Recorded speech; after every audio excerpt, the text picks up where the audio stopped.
A deep silence covered the old desert station as the twin suns dropped behind the rocks.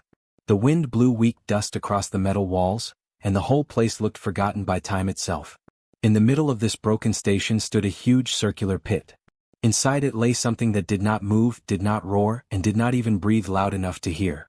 It looked like a giant statue made of cracked scales and faded colors. But it was no statue. It was a dragon. Not a human dragon but an old alien one, once feared across the galaxy. Its wings were folded like dead branches, and its tail was covered in dry sand. Its mouth stayed half open, showing teeth that once glowed with heat but now looked dull and tired. No one knew how long it had been there. No one cared. The desert had eaten the truth long ago. One evening, a small transport ship landed near the station. The ship shook from its rough engines and dust swirled around it in thick waves. A young human mechanic named Rowan stepped out. He was not a soldier or a hero. He was only a simple repair worker who went from place to place fixing old machines. His backpack held tools, wires, and a small water canister. That was all he carried. Rowan looked at the station with confusion. He had been sent to repair a broken power core somewhere inside, but the place looked far more damaged than the report said. The roof had holes. The ground had deep cracks. Machines lay scattered like trash from a storm. He walked slowly, switching on his scanner. As he moved toward the center, he stopped. At first he thought he was looking at a giant piece of rusted equipment. But then his scanner beeped again and again. There was life inside. Rowan stepped closer, and the dust moved enough for him to finally see the massive shape resting in the pit. He froze. His heart jumped. He had read stories about these creatures, dragons from another world, full of energy and fire. They were powerful, dangerous, and almost always kept locked away by ancient alien laws. But this one was not dangerous. This one looked almost silent. Rowan's first instinct was to step back. "Easy," he whispered to himself, even though the creature seemed half dead. He walked a little to the left, watching carefully. The dragon did not lift its head. It did not snarl. Not even a tail flick. Its eyes were closed, but the scanner still showed tiny signs of life. Weak, slower than normal, but still real. He moved closer until he stood at the edge of the pit. He wiped dust off his goggles and leaned forward. The closer he looked, the more he saw how dry the dragon truly was. Its scales were cracked like old stone. His tongue lay limp, gray and dry. Its throat looked like it had not felt water for years. Rowan felt something heavy in his chest. "How long has it been like this?" he whispered. Then something unexpected happened. He heard a sound. A soft, dry rumble, barely a breath, but enough to echo weakly through the pit. Rowan stepped back in shock. He looked around, thinking the wind was playing tricks. But then the sound came again, softer this time. It was coming from the dragon's throat, like a tiny plea hidden under centuries of silence.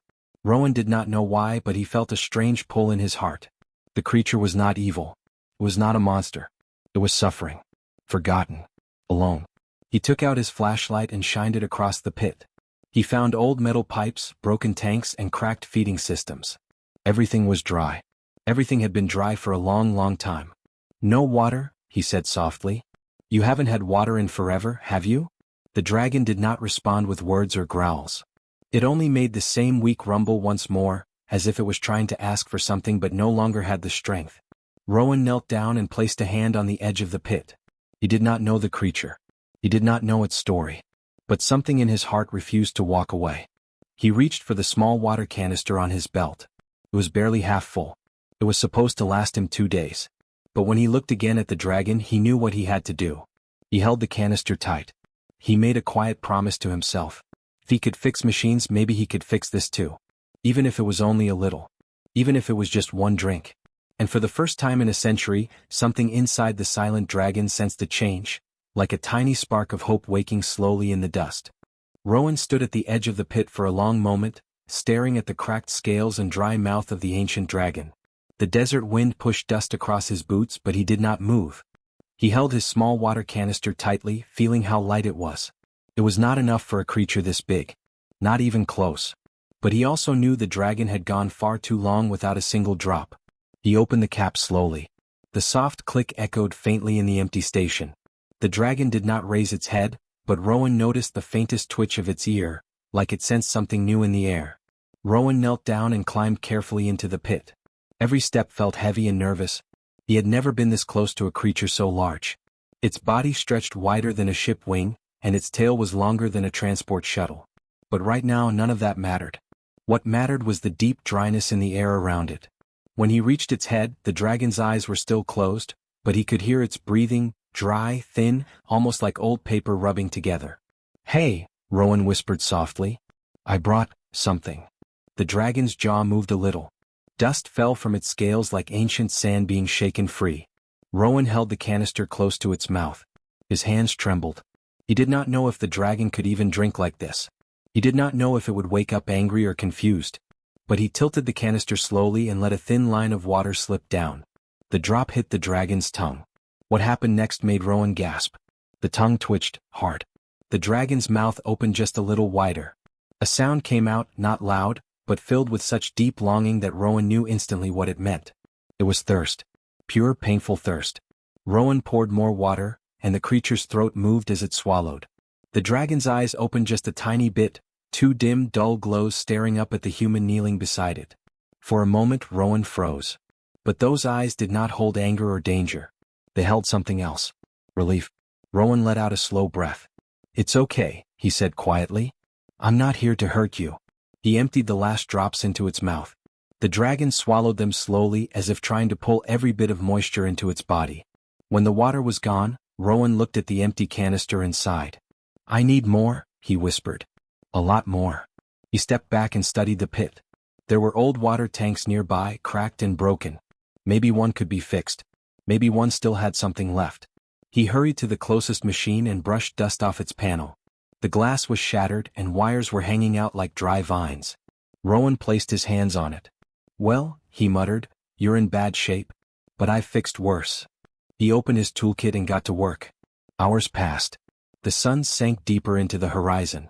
The station grew colder and wind whispered through broken walls. Rowan's fingers became dirty with sand and oil as he repaired pipes, replaced wires, and sealed cracks with leftover metal patches. Every few minutes he looked back at the dragon to make sure it was still breathing. It was. The breaths were still weak but no longer silent. Finally, after a long struggle, the machine coughed to life. Lights flickered. Old pipes rattled. Rowan held his breath as he hit the main switch. Water, thin and rusty, began to run through the transparent tube. Rowan pumped it through the filters, cleaning it as much as he could. The system shook and hissed, but it worked. Clear water began to flow at last. He filled a larger container and carried it back to the pit. This time he walked faster.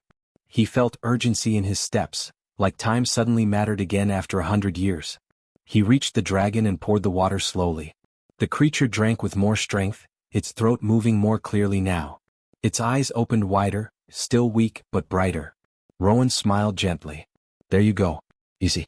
There's more." He made several trips, each time bringing more water, each time seeing tiny changes. The dragon's scales seemed less pale. Its breathing gained a slow rhythm. Its eyes stayed open for longer. With every drink, the station felt less empty. Finally, on his 7th trip, Rowan climbed down again and set the container beside the dragon. As he reached out to tilt it, something happened that made him stop. The dragon lifted its head. Not fully, not strongly, but enough to meet him at eye level. Rowan felt a shock run through him. He stepped back, only for the dragon to lower its head gently, as if telling him not to be afraid. For the first time, Rowan spoke with a small smile. "You're welcome. I'll keep helping you. I promise." The dragon blinked slowly as if it understood. And under the cold desert night, a silent bond formed between a tired mechanic and a creature that had waited a century for a single drink, finally breaking its long, lonely thirst.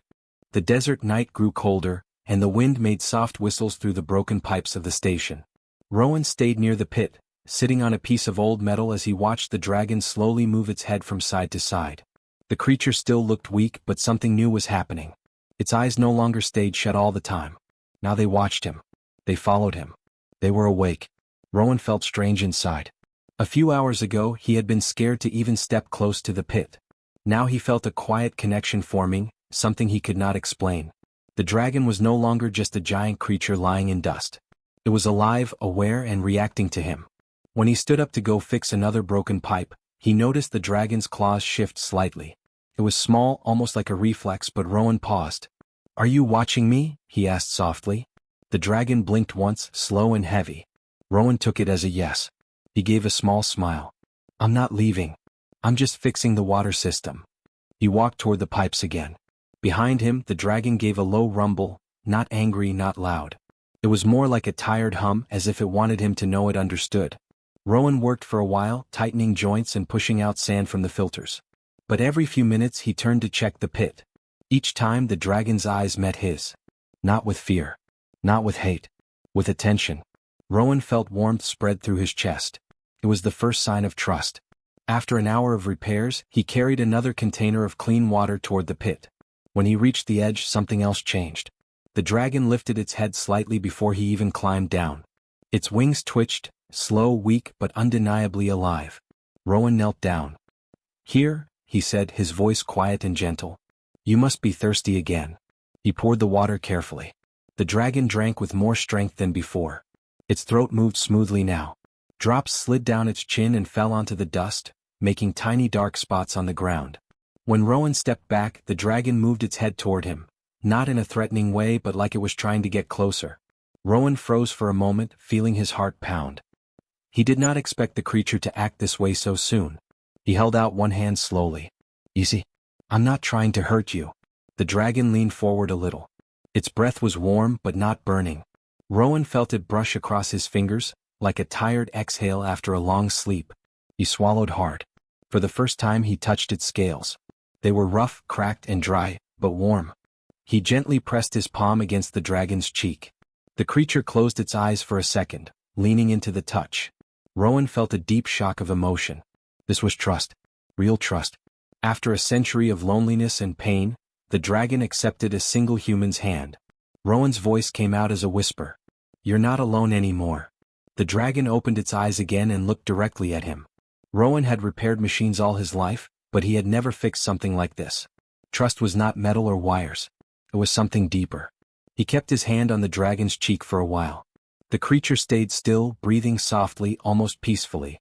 But the moment was cut short when a sudden loud crack came from the far side of the station. Rowan jumped and turned. A broken metal panel had finally come loose and fallen onto the floor with a crash. The dragon reacted instantly.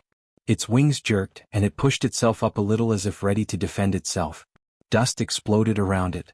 It let out a deep, shaky growl, not strong but full of instinct. Rowan rushed forward. Hey, it's okay. It's just the metal. Nothing is attacking you." The dragon stared at him, its eyes wide. It looked confused, even scared. Rowan approached slowly and placed both hands where the creature could see them. "It's okay," he repeated softly. "Look at me. You're safe." The dragon's breathing slowed. Its wings lowered. Its tail, which had lifted slightly in fear, relaxed again. Rowan let out a breath of relief.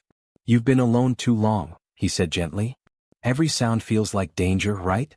The dragon blinked. Rowan sat down beside it again. For a long moment, neither of them moved. The desert wind blew softly across the station, but Rowan barely noticed. His focus stayed on the creature who had finally begun to trust him. After some time, the dragon did something unexpected. It lowered its head and rested its chin near Rowan's boots. Not touching him but close, like it wanted to stay near him.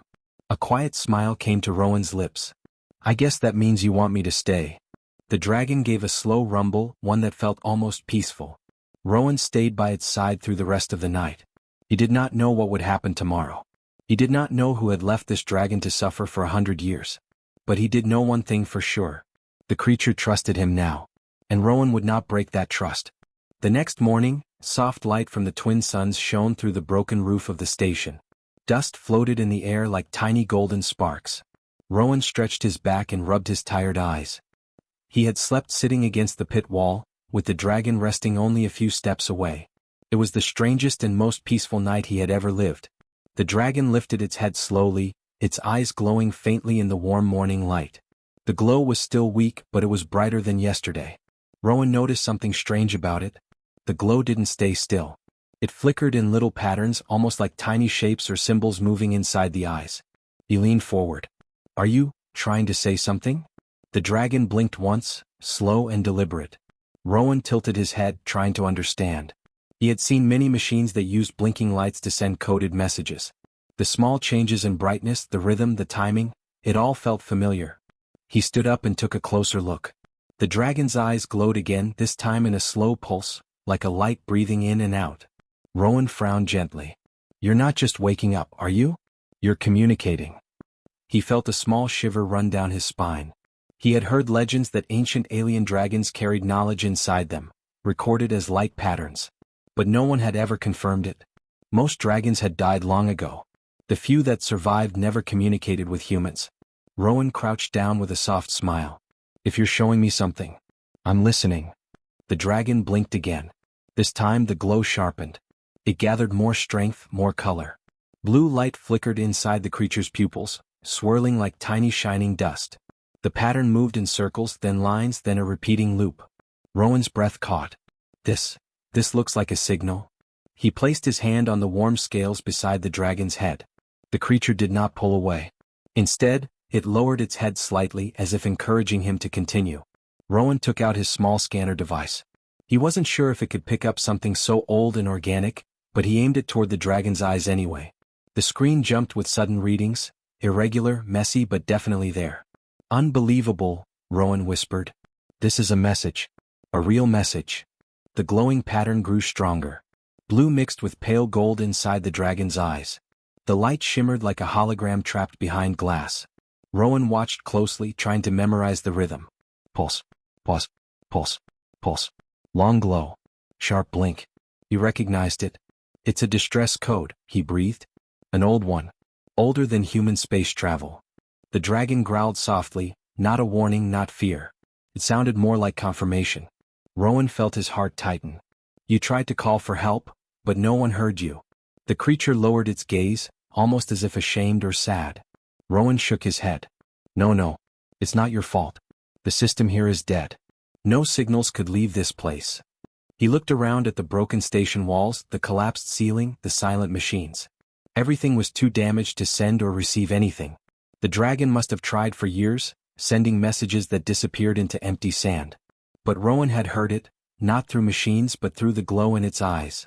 He placed his hand softly on the dragon's cheek. I hear you now. I understand. The glow pulsed again, but this time it changed. The blue light faded into a softer green. The pattern became slower, calmer. Rowan didn't need a scanner to understand this one. It was gratitude. He felt emotion rise in his throat. You're welcome, he whispered. Suddenly the dragon shifted its body. Dust rolled down as the creature pushed itself up on its front legs. The movement was weak but determined. Rowan stepped back in surprise. You're trying to stand?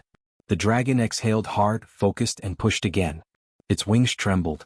Its tail lifted from the sand for the first time. Rowan felt a thrill of excitement. You can do it. I'll help if you need. The dragon leaned against the pit wall and finally managed to raise its upper body. It stood tall enough now that its head almost reached Rowan's height. The glow in its eyes brightened, strong, alive, full of purpose. Then Rowan saw something new.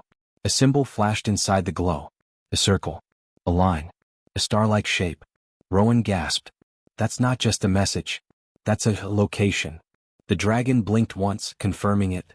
You want me to take you there? Rowan asked. The dragon lowered its head gently toward him, almost like a nod.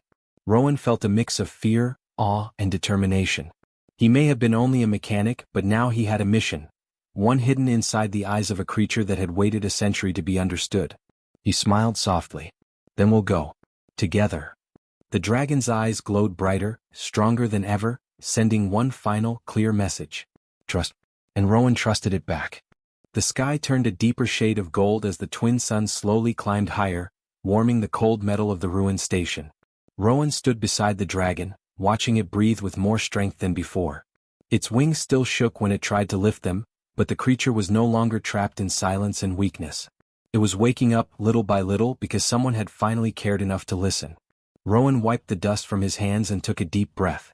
The symbol the dragon had shown him still echoed in his mind. The glowing circle, the small line, the star-like mark. It was a location far away from this desert.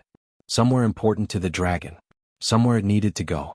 He looked at the creature's glowing eyes. I don't know how far that place is, he said softly, but I'll help you reach it. The dragon blinked slowly, its eyes pulsing with a gentle green light. Rowan had learned the meaning of that glow by now. Hope. The creature, who had lost everything for 100 years, felt hope again, because of him. He tried to smile, though he still felt nervous. But first, he continued, I need to fix the transport ship. It's old and slow, but I think it can carry both of us if I modify the engine. The dragon tilted its head, watching closely. As Rowan walked toward his ship, the creature gave a low rumble, not fearful, but almost like encouragement. Rowan spent the next hours working nonstop. He crawled under the engine, tightened bolts, shook sand out of vents, replaced broken coils, and pushed his ship's limits far beyond what it was designed for. Sweat dripped down his forehead. His arms ached from turning heavy tools. But he didn't stop. Every time he glanced back, the dragon watched him quietly as if giving him strength. The engine finally roared to life, louder and cleaner than ever before. Rowan jumped back and laughed softly. It works. The dragon lifted its head, eyes glowing brighter. But now came the harder part. Rowan walked back to the pit. The dragon tried to rise again, pushing against the ground. Its legs shook, but it refused to give up. Rowan placed his hand on its warm scales. "I'll guide you," he said gently. "You're not doing this alone." Together, step by slow step, the dragon climbed out of the pit. Dust rolled off its wings and tail. Its body was still thin from centuries of thirst and hunger, but it stood taller now. Stronger. Alive. When it reached the open ground, it lifted its wings slightly. A breeze rolled across them, making the scales shimmer under the sun. Rowan stared in awe. He had never seen anything so majestic, so powerful even in such a weak state. The dragon lowered its head to him, and Rowan placed his palm against its cheek once more. A soft pulse of light traveled across the creature's eyes, like a silent thank you. "You don't have to thank me," Rowan whispered. "You deserved help. And you deserve to go home." The dragon blinked, and then something unexpected happened.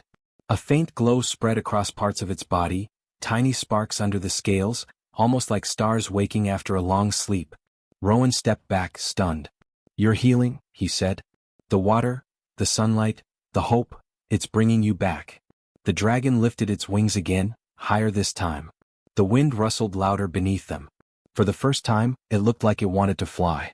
But it couldn't, not yet. The muscles were still too weak. The creature slowly folded its wings and moved toward Rowan's ship. It lowered its body so Rowan could climb onto its back. Rowan's heart raced. "You want me to guide you," he whispered. The dragon nodded in a slow, deliberate movement. Rowan climbed carefully, settling between two large, warm scales. The dragon stood tall, carrying him with surprising gentleness. Rowan felt a strange sense of courage fill his chest.